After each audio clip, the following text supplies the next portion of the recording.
le journal avec STM Transport Voyageurs. Une nouvelle façon de voyager.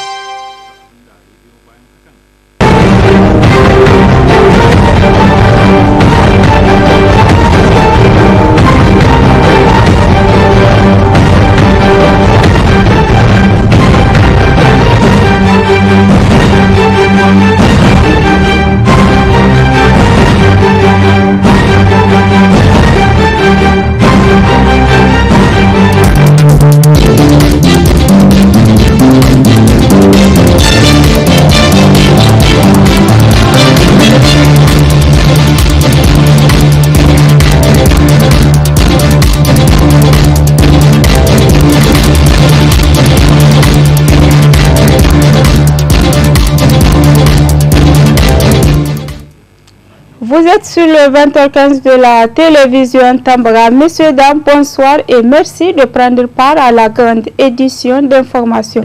Cela dit le ministre du Pétrole et de l'Énergie assurant l'intérim de la ministre des Mines a procédé ce matin à l'ouverture des ateliers dits des rencontres des acteurs à l'hôtel Sahel.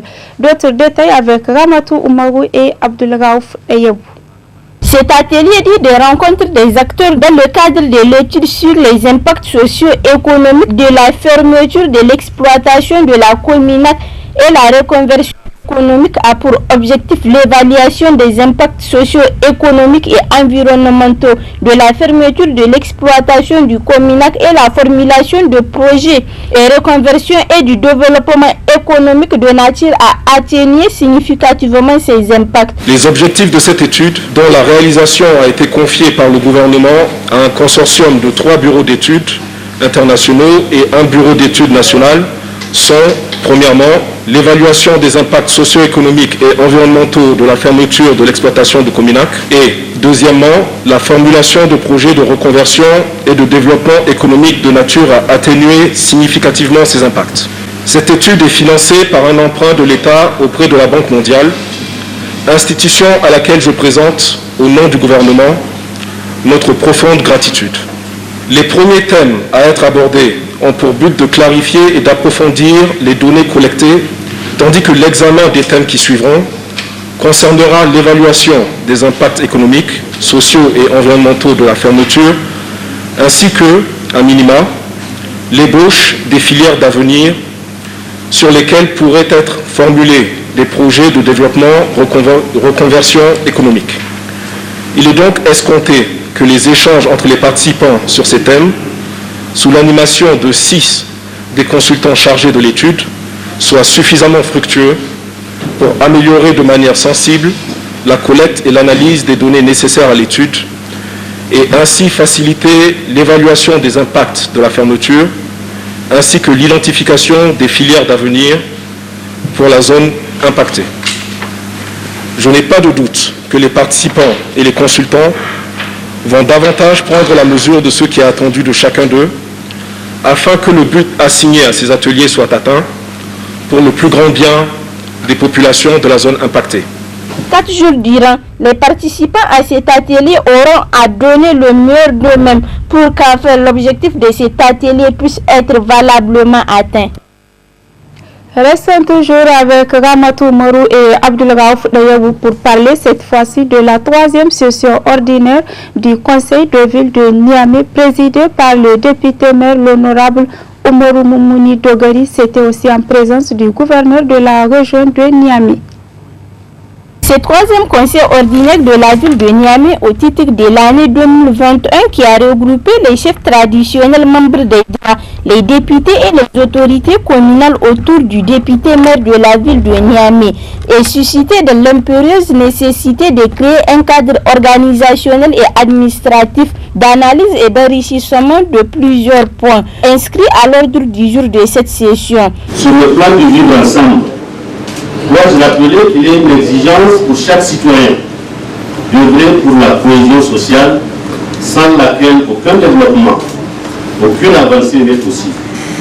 Nous nous y ne prenons guère à cet effet, surtout dans un contexte d'insécurité généralisée.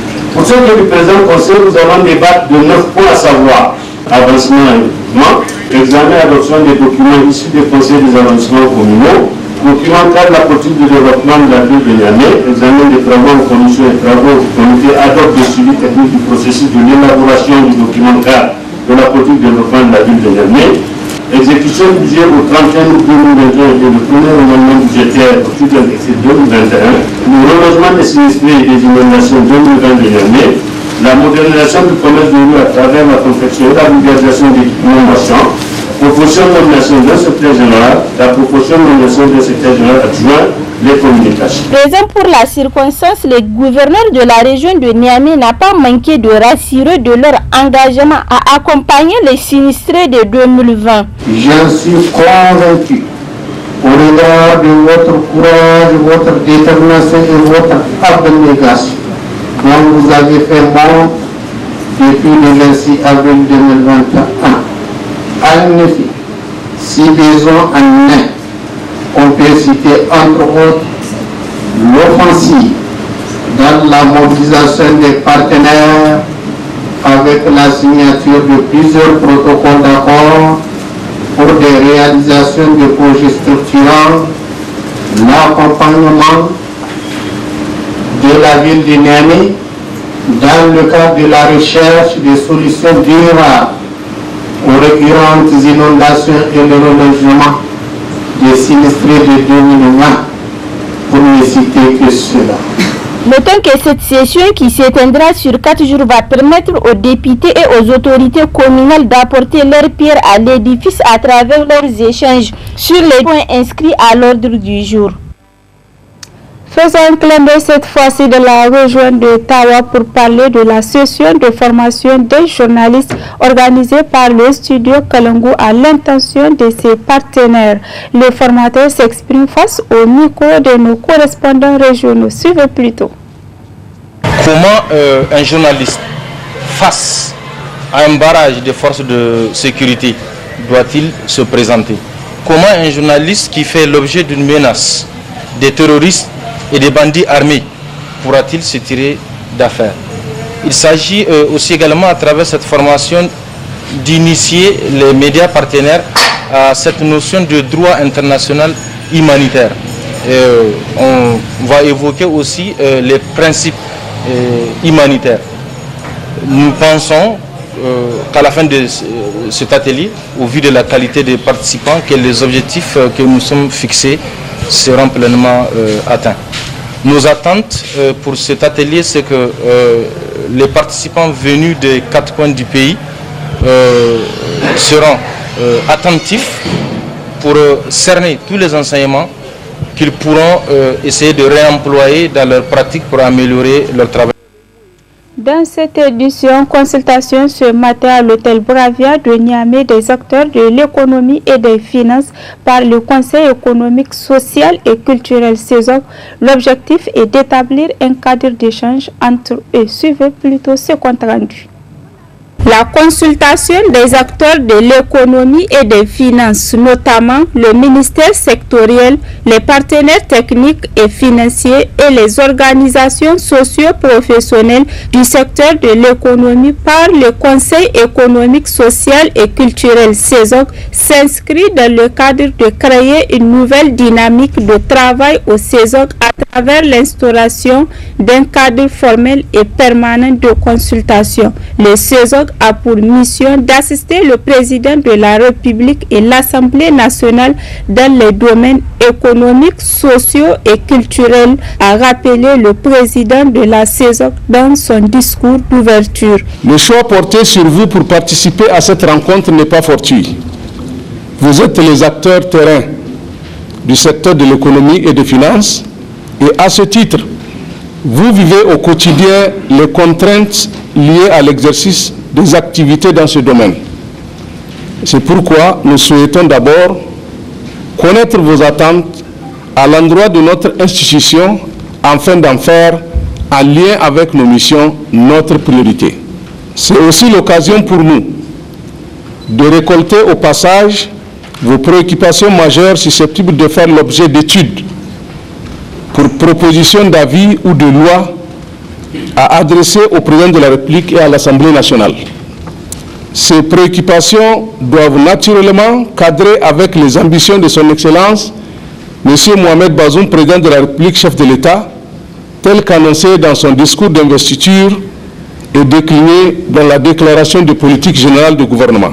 Face à la lourde responsabilité qui leur incombe, il a aussi demandé aux acteurs économiques et financiers une implication et une participation massive, tout en remerciant le président de la République, Bazoum Mohamed, pour son soutien infaillible. Dans le programme de Renaissance 3, tel que décliné dans la DPG, 3 axes intéressent notre rencontre aujourd'hui. Il s'agit des infrastructures économiques, de l'exploitation des potentialités économiques, de la solidarité et inclusion socio-économique des catégories en situation de vulnérabilité. Ces 3 axes détaillés dans la DPG seront la base de nos réflexions, car notre objectif est d'abord de soutenir son Excellence, Monsieur le Président de la République, dans sa vision de promouvoir le bien-être des populations nigériennes. Je reste persuadé que vos contributions seront capitales pour des propositions pertinentes et cohérentes à l'endroit des politiques économiques et financières du Niger. Nous sommes une interface entre le Président de la République, l'Assemblée nationale et le peuple nigérien. C'est conscient de cette lourde responsabilité que nous demandons humblement et solennellement votre soutien et votre implication dans les missions du CESOC pour en faire une plateforme efficace de réflexion et d'échange et un canal par lequel vous serez acteur majeur des réformes institutionnelles de notre pays. À travers le débat de la dite consultation, les membres du gouvernement se disent satisfaits du programme qu'a établi le Conseil économique, social et culturel CESOC, car les axes qu'ils ont développés répondent au programme de Renaissance 3 tout en formulant d'autres recommandations. Cérémonie ce matin à Saï de la région de Tillabéri de remise des prix aux meilleurs élèves ayant participé au cours de vacances organisé par la structure de grandes vacances de Saï. C'était en présence de l'ONG AFIS Niger et des autorités locales. Les précisions avec Alouma Mansani et Moumouni Abdurrahman. Cette cérémonie organisée par la structure des grandes vacances du département de Saï a vu la présence de plusieurs responsables du département et celle de l'ONG Aide et Formation pour l'insertion sociale AFIS Niger, une organisation non gouvernementale qui a pour objectif d'apporter des solutions réelles et durables sur toutes les questions, notamment sur les questions éducatives au Niger. L'occasion pour la présidente de l'ONG AFIS Niger de rehausser par sa présence à cette cérémonie aussi importante de remise de prix aux meilleurs élèves, ayant participé au cours des vacances organisées par la structure des grandes vacances du département de Saï. Une initiative pour les étudiants ressortissants du département de Saï d'apporter leur pierre pour une éducation de qualité au Niger.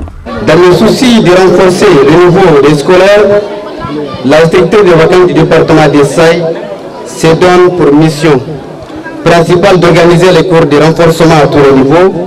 Il faut aussi noter que l'organisation des cours de vacances est d'une importance capitale.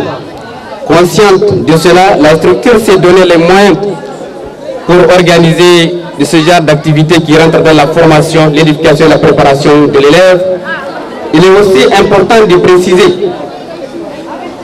que les cours de vacances ont été tenus dans tout le département de Saï, excepté la commune de Guéladou, qui très malheureusement, compte tenu des frustrations et des perturbations terroristes, n'a pas pu vraiment saisir cette opportunité. Pour la présidente de l'ONG AFIS Niger, son organisation s'est dit disponible à accompagner la structure de vacances dans cette dynamique. Nous apportons comme à l'accoutumée notre modeste contribution au soutien scolaire fourni aux élèves du département de Saï pendant les vacances scolaires. Le CE de la SVDS nous avait sollicité pour la première fois en 2019 et nous nous sommes attelés chaque année à répondre présent pour encourager cette très belle initiative de jeunes déterminés et engagés. Action louable que j'encourage vivement et pour laquelle j'appelle tous ceux qui se veulent concernés par le devenir de l'école nigérienne à les soutenir. Ces jeunes se donnent corps et âme pendant et après l'année scolaire pour donner une chance de réussite à ceux qui n'ont pas les moyens d'aller dans les écoles privées et qui dépendent donc entièrement du système public. Je leur souhaite beaucoup de courage pour cette organisation mise en place. Ils peuvent compter sur nous, même si nous n'avons pas forcément de gros moyens. C'est toujours avec un grand plaisir que nous répondrons présents à leurs appels et sollicitations. Présent à cette activité, le directeur départemental des enseignements secondaires a tenu à saluer ces efforts qui permettraient sans le doute de rehausser le niveau des élèves en cette période des grandes vacances. Dans son message, le préfet du département d'Essaï, celui-ci se réjouit de la mobilisation de tous. À cette grande cérémonie, la MN Niger, une cérémonie qui a enregistré la présence et le soutien de l'ONG AFIS Niger, une ONG qui œuvre pour la promotion et la qualité de l'enseignement au Niger. Si rien qu'hier, son Excellence le Président de la République, chef de l'État, était à Kielé pour visiter le centre d'hébergement des filles de la 6e à la terminale, à la 3e, c'est pour montrer combien de fois l'éducation de la jeune fille surtout en tuant à cœur au plus haut responsable de l'État du Niger. À ce sujet, il n'y a pas de raison que nous qui sommes dépositaires des mêmes valeurs au niveau régional et départemental ne soyons pas attentifs à l'éducation dans sa globalité. L'enseignement est une chose qui, aujourd'hui, par laquelle tout pays se développe. Je me rappelle d'un passage d'un haut responsable qui dit qu'aujourd'hui, pour punir un État, pour punir une nation, il faut la désescolariser. Il faut déstabiliser son système éducatif. En 5 ans, quelle qu'en soit la puissance de cet État, vous le verrez écrouler. Une manière de dire que l'éducation, la recherche du savoir est la chose primordiale qui tient un État, un pays debout. Enfin, cette activité de la structure des grandes vacances du département d'Essaï est fortement à saluer. Cependant, d'autres localités devraient emboîter les pas afin de mieux préparer les élèves pour la rentrée scolaire prochaine. L'ONG AFIS Niger a été créée en 2020 et continue de mener ses activités pour un développement durable au Niger, malgré la situation sanitaire du moment. Avant de clore cette édition par la présence de la réaction du vice-président du Conseil national de la jeunesse du département de Saï sur la levée des mesures sur l'interdiction de circulation des motos dans la région de Tillabéri par les autorités de la 7e République. Pour ces derniers, cette nouvelle mesure est un ouf de soulagement. Suivez-le. Ça fait aujourd'hui 20 mois exactement que les motos sont arrêtées dans le département de Saï. Et cela a entravé énormément les activités économiques de ce département. Plus précisément, la couche la plus touchée, c'est la jeunesse. Parce que c'est la jeunesse qui fait les activités de Kabou-Kabou. C'est la jeunesse qui fait des activités économiques via les motos. Cette même jeunesse qui est concernée par les réparations de motos, c'est-à-dire la mécanique. Il y a aussi les vulgarisateurs et la vente des pièces détachées.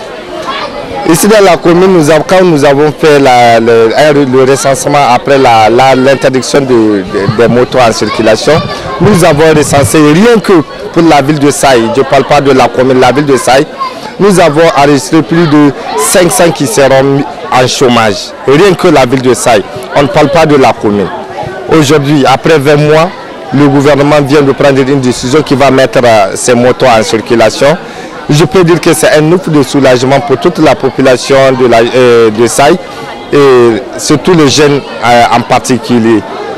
Mais j'exhorte aussi cette même population à être plus vigilante dans la prise des motos, parce que demain, plaise à Dieu, nous allons emprunter nos motos pour nos différentes activités, mais que vraiment, il faut que nous soyons vigilants aussi. Les conséquences, il y en a les conséquences, parce que aujourd'hui, avec la prise des motos, il y a des gens qui peuvent oser aller des endroits où on peut citer comme des zones rouges. C'est pour cela que je dis que j'exhorte cette même jeunesse d'être plus vigilant et de un peu de restreindre aussi leur circulation. C'est vrai, aujourd'hui, c'est un ouf de soulagement, mais cela n'est pas sans conséquence aussi. Il faut que vraiment la vigilance soit mise de part de tous les côtés. Et que vraiment, que les forces de sécurité aussi jettent un regard sur la mise en circulation de ces motos pour qu'on évite certains désagréments. Messieurs, dames, et c'est ici que prend fin cette édition d'information. Au nom de toutes les équipes, je vous remercie de votre aimable attention. Au revoir.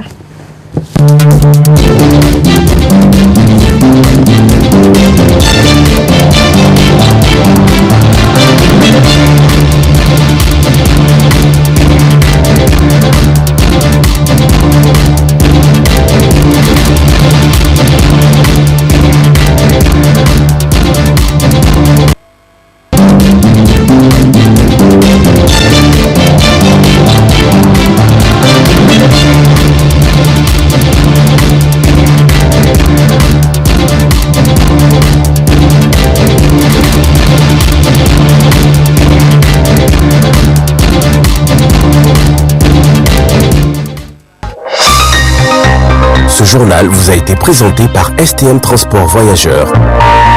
Une nouvelle façon de voyager.